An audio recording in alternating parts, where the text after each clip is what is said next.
Hello and welcome back to my Secrets of the Airedale and Wharfedale Lines in Yorkshire mini-series, where I'm looking at every station on these lines, going through the facts which you may not know about. Already in this series, we've looked at every station on the Airedale line between Bradford, Forster Square and Skipton. So today, I'm going to start to look at the Wharfedale line. The Wharfedale line connects Leeds to Ilkley and Bradford, sharing the route from Leeds to Bradford with the Airedale line, which we've already covered.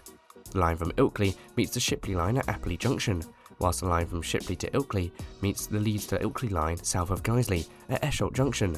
The line was originally constructed by the Midland Railway from Leeds Wellington to Burley and Wharfedale, which opened in August 1865, giving it the name the Wharfedale Line. After Burley, the line was jointly owned with the North Eastern Railway and the Otley and Ilkley Railway up to Ilkley.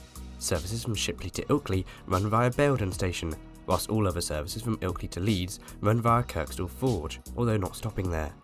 The line was electrified from 1994, utilising Class 308 trains, until Class 333s were introduced in 2000, which I've already made a video on. Skipton and Ilkley stations were formerly connected by the Skipton to Ilkley line, with the section from Ebbsay to Bolton remaining as a heritage line. Today, there are 2 trains an hour from Ilkley to Leeds, and 1 train an hour from Bradford to Ilkley. Kirkstall Forge station, technically on both the Wharfedale and Airedale lines, and Apperley Bridge station, which is on the Airedale line only, but is included in this video for simplicity reasons, have a half-hourly service to Bradford and Leeds. However, they don't actually get any services on the Wharfedale line. In this video, we'll be looking at 4 stations on the Leeds to Bradford and Bradford to Ilkley line. These are Leeds, Kirkstall Forge, Apperley Bridge and Baildon stations, before we'll finish in the next episode with the stations from Guiseley up to Ilkley. So, without further ado, let's join me at Leeds Station. So yes, here at Leeds Station it is a very busy station. Anybody who knows the British rail network really well will know how important Leeds is as a railway city. The station here is easily the biggest on the Wharfedale Airedale lines, and it's just a hugely important station for Britain's rail network. It is the second busiest station in the north of England behind Manchester Piccadilly. It's the 4th busiest in the UK outside of London, and the 5th in the country in terms of its number of platforms. It has 18 platforms. It's a major hub for the East Coast Main Line from London and King's Cross, the cross-country route from Scotland down through the Midlands, and the Transpennine route through Huddersfield, across northern England from Liverpool and Manchester towards York and Newcastle. Plenty of local northern services too, of course the Airedale and Wharfedale lines, but also services to Harrogate, Hull, Scarborough, Doncaster and Sheffield. The station itself opened here in May of 1938, so it was a relatively late opening station. We'll talk about why in a bit. It was known as Leeds City Station.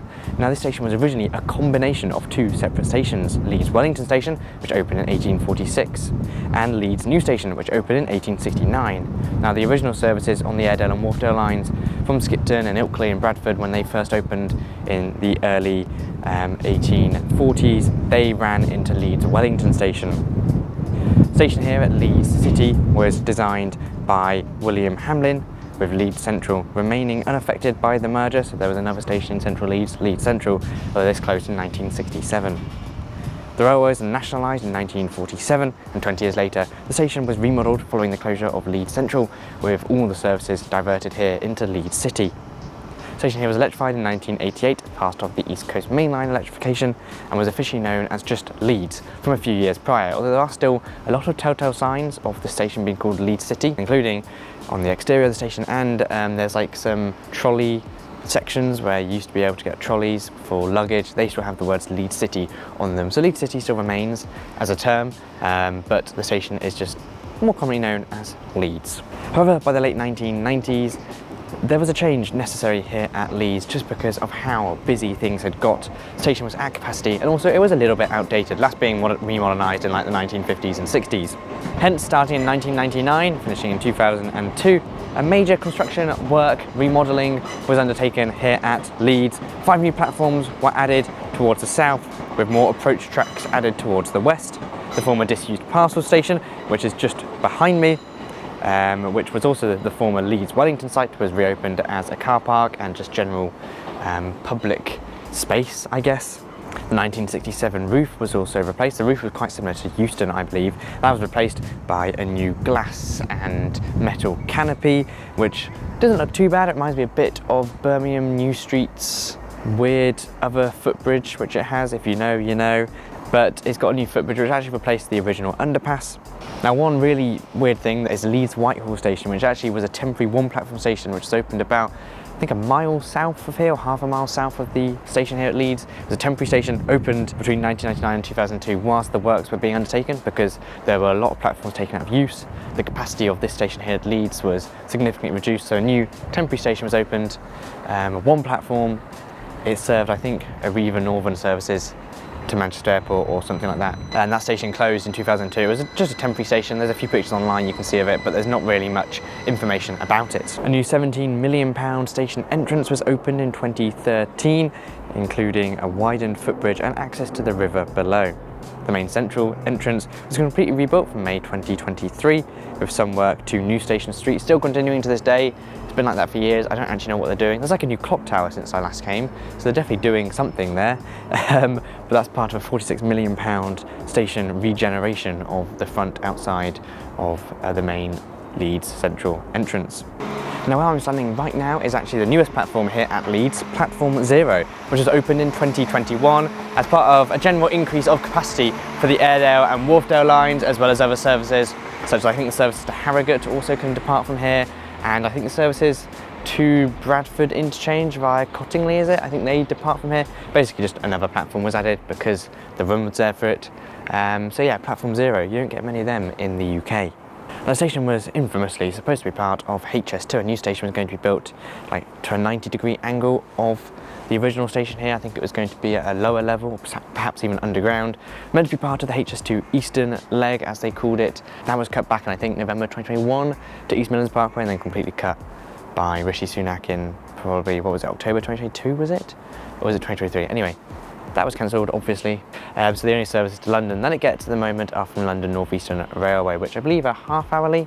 It also gets some intercity 225 sets still, which we like them.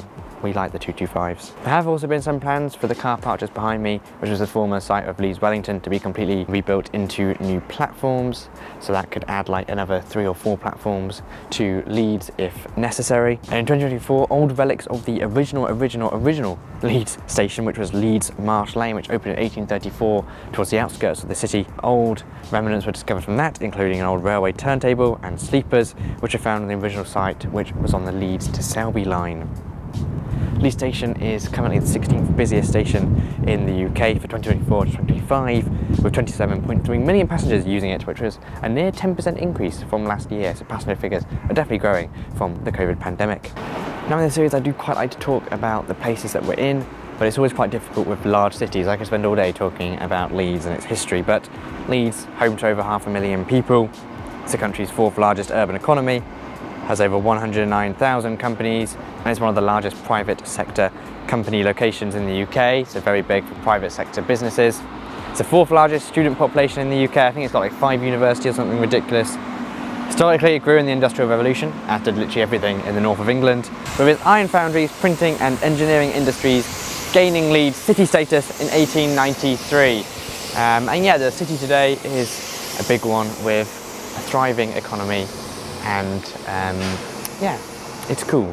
For now though, I think it's time to leave Leeds, as much as I like it. So yeah, I'm going to go to the first station out of Leeds on the Wharfedale/Airedale lines. I think they're basically the same, out of Leeds towards Shipley and Bradford. But the first station is Kirkstall Forge, which is a relatively new station, but there are some abandoned stations between Leeds and Kirkstall Forge as well. There are indeed some abandoned stations out of Leeds. These are Armley Canal Road, Kirkstall Railway Station, Newley and Horsforth, and Calverley and Rodley Station, with the latter two being after Kirkstall Forge. All 4 of these stations closed in the mid-60s, with the last closing in 1968. Very little remains of the 4 abandoned stations, but some of the station buildings at street level do survive. Anyway, on to Kirkstall Forge Station.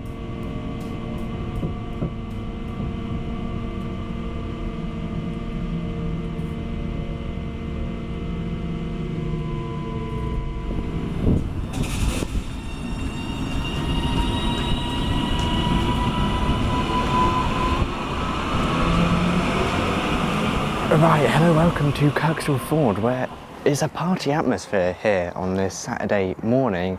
There's a live choir over there. They're currently singing some Eurasia. I hope that doesn't get any copyright strike, but there's a big fundraising event here for the Leeds Hospitals charity. I think they're doing like a fun run or a park run or something to raise money. There's a cafe down here which is absolutely full and standing. I mean, I feel like I've sort of invaded on something, but it's just a nice atmosphere here. So yeah, Kirkstall Forge is obviously the first station out of Leeds on this, well, we're technically on the Airedale and the Wharfedale lines at the moment. They sort of are conjoined here up to Shipley and down to Bradford. But yeah, this is the first station out of Leeds on the electrified commuter lines which go west towards Ilkley and Skipton. Here's a new station on the Airedale/Wharfedale lines opening in June of 2016. There was an original station on this site which opened in July of 1860. Closed in 1905 when the line was quadrupled from Leeds to Shipley, and they decided that it wasn't worth rebuilding the station after that to destroy the platforms to quadruple the line, so the station closed. The area here is most famous for being home to Kirkstall Forge engineering metalworks, closed in the late 1990s and early 2000s, and since then there's been like a new development around here, and in the late 90s there were thoughts about putting a new station here and a whole new development of new houses and offices and a new space just outside of Leeds. On the 29th of November 2011, the West Yorkshire Passenger Transport Executive announced 2 new stations to be opened here at Kirkstall Forge and the next station, Apperley Bridge, with Kirkstall Forge here opening on the 19th of June 2016. I believe they were originally hoped to open in like 2012, but that was pushed back as it tends to happen in the UK. And this one opened in 2016, so it's going to be its 10th anniversary later this year as of recording. Station features 2 platforms. It's a pretty basic station. It has these really long waiting shelters. There's an accessible footbridge, and the whole area is supposed to be a massive new redevelopment of houses, apartments, office blocks. But all that there is the office block up here, and there's 2 apartments or houses which have been built. I assume these are sort of demo houses. It seems that everything's sort of just on hold at the moment, and hopefully in the next few years we'll see this whole area be transformed because it's got a good station here. Edge of platform 2. Classic. It's got a good station, it's got a half-hourly service into Leeds and a half-hourly service into Bradford, and if this whole area can be redeveloped with new houses, new offices, all of which I'm sure are needed in the Leeds area, growing economy, yeah, it'll be good, and I quite like this station. It has had recent platform extensions, although these aren't open just yet. There's barricades over, so this station will be able to take 6 carriage trains one day soon. There's a 333 which is about to pass through. Doesn't get every service, doesn't get the Skipton services or the services up to Morecambe or Carlisle. Well demonstrated there by that train. It does not get every service. There's a plane over there. We're quite close to Leeds Bradford. There's a Jet 2 plane. But yeah, it's a nice station, and today is definitely a good day to come. Very good atmosphere. But yeah, the station actually originally only got 1 train an hour from Leeds to Bradford, and then in Parliament the MP here said, this is a bad service for a new station, so they doubled it to 2 trains an hour in each direction. I believe the station gets about 350,000 passengers a year, which is quite good for the sort of middle of nowhere where we are. It's more of a park and ride, I would say. Talking about the area nearby, Kirkstall itself has a population of just over 20,000, most known for Kirkstall Abbey, which was a monastery which was disestablished in 1539 by Henry VIII, with the ruins still surviving to this day. A former light rail actually ran through the grounds of the Abbey, but this sadly closed in 2012. A footpath links Kirkstall Forge to Bramley Full Park, which is just over there. Whoa! Kirkstall Forge is also the last station before you hit Apperley Junction, which is the junction for services off to Ilkley. So services to Ilkley do actually pass through the station, but they don't stop here, so you can't get a service up to Ilkley. So yeah, that's why I guess it's technically on the Airedale line. It's only served by Airedale line stations, but I don't really know. But yeah, I've got about 15 minutes until my train up to the next station along the line. I'll see you at Apperley Bridge.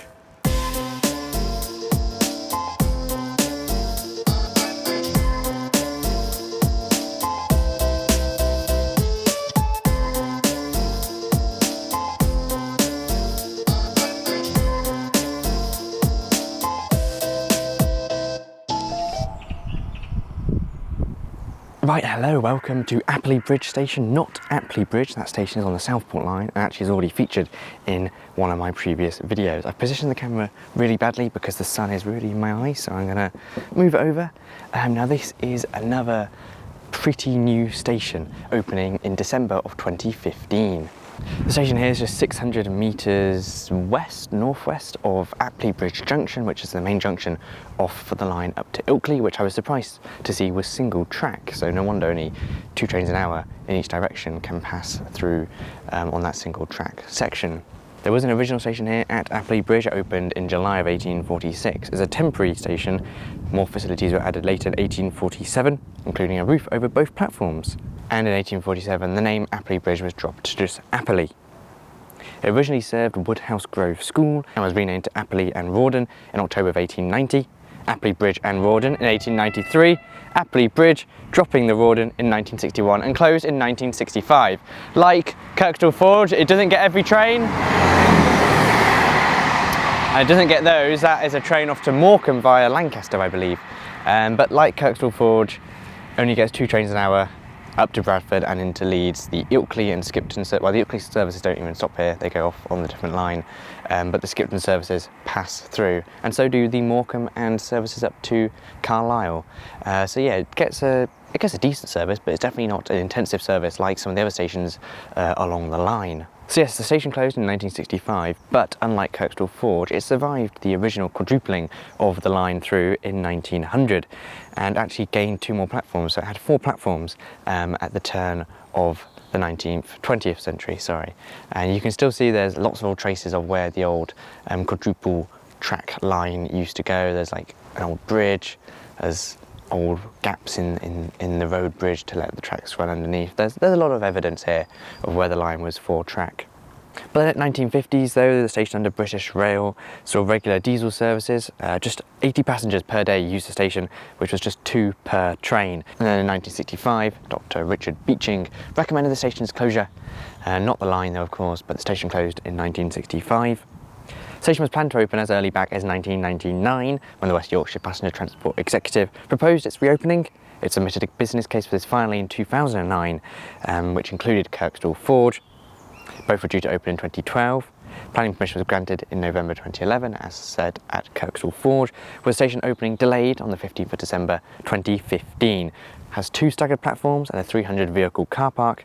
The station serves as sort of a park and ride to a large northeastern area of Bradford, including Thackley and Eccleshill. If we head west out of Apperley Bridge, you get to the Apperley Viaducts and the Thackley Tunnel. The viaducts date from 1900 and replaced original viaducts which collapsed in 1866 following flooding. One of the viaducts is now used as a road track down to the Thackley tunnels for Network Rail vehicles. The original Thackley Tunnel dates from 1846 and was designed by George Hudson, who was the railway king of the north. It was completed in 16 months, stretching 1,200 metres through Thackley Hill. The second tunnel, dubbed the Thackley Widening Act, began in January 1900 to quadruple the line, with this tunnel completed in just under a year. The original tunnel survived in railway use until 1968.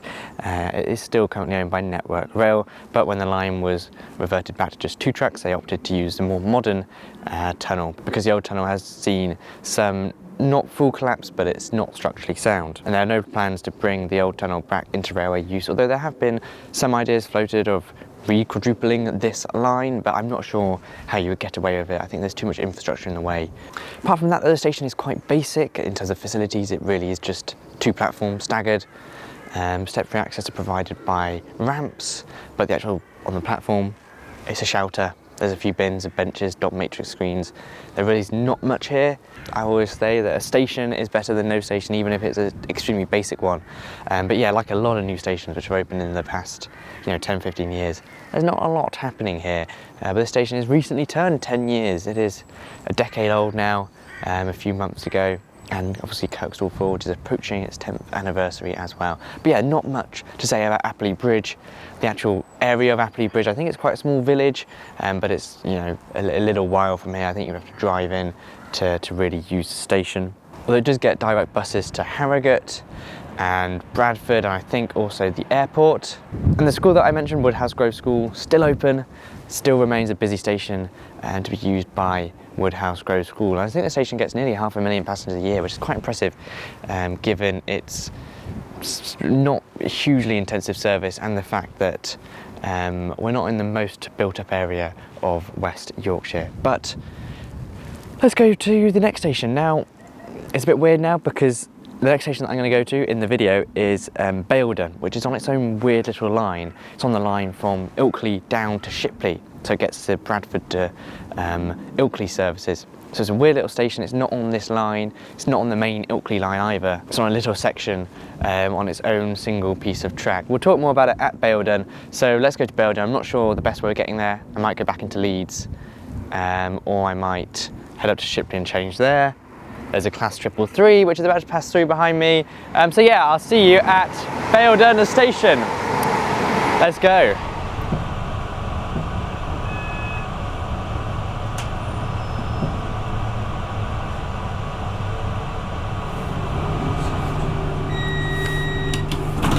Well, hello and welcome to Baildon station. This is a very quaint little station, I must say.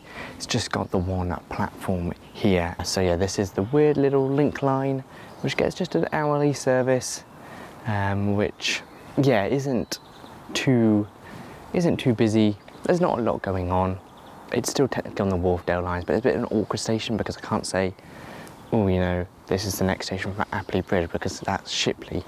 So this is technically the next station from Shipley heading northwards, but we already covered Shipley in a previous video. So yes, this station originally opened in December of 1876, closing in January of 1953 as a temporary economic measure, reopening for 3 months in 1957 due to a petrol shortage caused by the Suez crisis. So they reopened some stations because people couldn't get to work, people couldn't drive anywhere because there wasn't enough petrol. However, then it closed after that in April of 1957 for good, until 20 years, exactly 20 years on the day from when it shut in 1953 as a temporary economic measure. It reopened in 1973 when the Bradford Corporation, the predecessor to the West Yorkshire Passenger Transport Executive, reopened the station at a cost of just £2,500. Now you might think because of inflation that might skyrocket in today's money. No, that's under £50,000 in today's money that it took to reopen this station, with 2 platforms as well when it originally reopened in the 1970s. That's because everything was already here. The station didn't really have any changes when it shut in the 1950s up until the reopening 20 years later. The second platform, however, didn't last too long. It was taken out of use in February 1983. It doesn't need 2 platforms, this station, really. You can run an hourly service or half hourly in terms of the number of trains that serve the station altogether, but you can run an hourly service in each direction on just 1 platform pretty comfortably. The line through here was electrified in 1995 with the rest of the Wharfedale and Airedale lines. And the section of track from Shipley Station to Esholt Junction is just 3.5 miles. So the single track line from Shipley to Esholt Junction near Guiseley is just 3.5 miles. The station here did actually close from February to June 2025 due to a landslip on the railway, which led to 2 homes having to be destroyed. So the station has gone through quite a lot of temporary and permanent closures through its lifetime. Now the area of Baildon itself is a rather large town with 15,000 people calling it home. With a large commuter town into Bradford until the textile industry closed after World War II. And also it's an important location for British gypsies, with up to 5,000 people paying admission for the 1881 Gypsy Party in Baildon. But yeah, that's sort of it. It's a quaint station. I think the weather's helping because it's such a nice day in early March as I'm filming this. And there's like these old nice former, well, they're the same design as Northwest South East. I'm not sure if they've come down from the southeast of England or if West Yorkshire had these style of benches as well, but yeah, the old sort of Northwest South East red benches. The daffodils are coming through as well. It's nice, it's quaint. I hope the next station will be just as quaint. That is Guiseley, which is one of the biggest stations up on the line to Ilkley, so let's go there. Except we're not going to be covering Guiseley in today's video. Because I don't want this video to be super duper long, I'm ending today's video on the Wharfedale lines here, and we'll kick off at Guiseley station in the next video when I cover the final stations up to Ilkley. But in the meantime, I'd like to say a huge thank you for watching this video. I hope you have enjoyed. If so, do like and subscribe. As always, a huge thank you to my YouTube and Patreon members, including first class members Aaron Barry, Crispin McKee, JBNEL, Phil Smith and Tom Kennedy. My business owned members Andrew Bowen, Anthony James Moore, ARK, BK Gary, Connor Gregg, Clive's Travelling Trains, Craig Mitchell 43, Dave CDF, Henry Joy, Jay Teco, Gally Alev, Lewis C21, Martin Thomas, NJTE, Ollie D, OVTUG Alex, Pete Denton, Real, SZWL, Train Life GB, Tom Kennedy, Will Ho and Zach Renfrey, as well as my standard premium and standard class members. You can get your name on this list as little as £2.99 a month, or support me for as little as 99p a month, and help me to make videos like this one possible. Your support means the world to me, and I really do appreciate every single one of you, so thank you. Once again, thanks for watching this video. I hope you've enjoyed. Do check out my Discord, Twitter and Blue Sky in the links in the description below, and I'll see you in the next one. Goodbye.